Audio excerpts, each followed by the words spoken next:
আজকাল আমরা প্রায়ই সবাই কম বেশি অনলাইনে খাবার অর্ডার করে থাকি। তো জোম্যাটো সুইগিতে যে সমস্ত ভাইয়েরা কাজ করেন ডেলিভারি বয় হিসেবে, আজকে আমি তাদের উদ্দেশ্যে কিছু বলতে চাই। দেখুন, আমরা খাবার অর্ডার করার একটা নির্দিষ্ট সময়ের মধ্যে নির্দিষ্ট ঠিকানায় এসে তারা খাবারটা পৌঁছে দিয়ে যান, তো আমরা সবাই জানি। কিন্তু কিছু কিছু মানুষ আছেন, তাদেরকে কেমন যেন যন্ত্র মনে করেন। বারবার তাদেরকে ফোন করে তাড়া দেয়া, তারপর নানা রকমের এক্সট্রা জিনিস অর্ডার দেয়া। ভাই, তুমি তো অমুক দোকানের সামনে দিয়ে আসছো, এক প্যাকেট সিগারেট নিয়ে আসবে তো।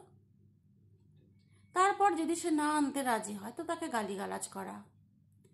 এবার যদি 2 মিনিট লেট হয়ে যায় তার খাবার আনতে, কোনো কারণে রাস্তাঘাটের ব্যাপার হতেই পারে, তো তার সাথে নানা রকমের দুর্ব্যবহার শুরু হয়ে যায়। খাবার রিসিভ না করা, ঠিকঠাক মতো পেমেন্ট না করা, এগুলো তো আমরা অহরহ দেখতে থাকি। তো আমার কথা হলো, আমরা কি আর একটু সহানুভূতিশীল হতে পারি না? যারা এসব করেন তাদের উদ্দেশ্যে বলছি, নোংরামিটা বন্ধ করুন, বরং আর একটু সহানুভূতিশীল হন। এভাবে নিজের নোংরা আচরণের পরিচয় দেবেন না। জানেন তো, সবাই যে পেটের দায়ে এ সমস্ত কাজ করছে তা নয়।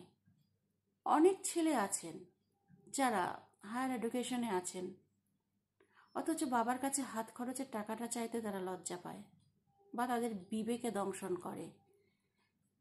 অনেকে ভাবেন যে ঠিক আছে, বাবার সাথে সাথে আমিও একটু সংসারের হাল ধরি।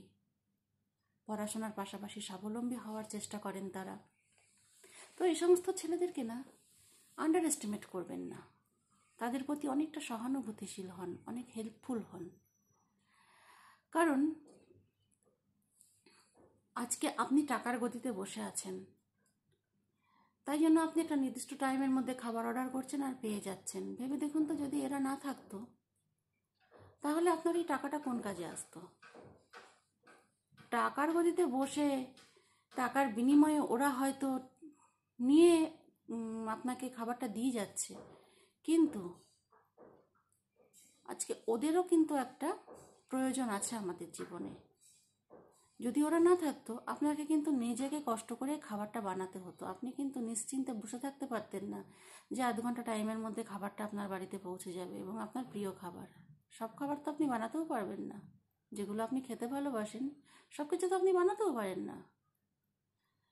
তাহলে সেই সব মানুষদের গুরুত্বটা বোঝার চেষ্টা করুন, তাদের গুরুত্ব দেওয়ার চেষ্টা করুন। আর কিছু না পারুন, যখন তারা খাবারটা দিয়ে যাচ্ছে তখন তাদেরকে হাসি মুখে একটু ধন্যবাদ জানান। অন্তত তাকে জিজ্ঞেস করুন, আপনি খেয়েছেন? বাসায় চলে যাওয়ার সময় তাকে বলবেন, সাবধানে এসো। দেখবেন সেই ছেলেটিও যেমন কাজে উৎসাহ পাবে, তেমন আপনারও মনের মধ্যে একটা প্রশান্তি আসবে। খারাপ ব্যবহার তো অনেক করে দেখলেন, এবার একটু ভালো ব্যবহার করে দেখুন। দেখবেন পৃথিবীটা অনেক সুন্দর।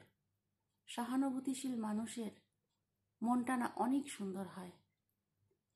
খারাপ থেকে একটু ভালো হওয়ার চেষ্টা করে দেখুনই না, অনেক আনন্দ পাবেন।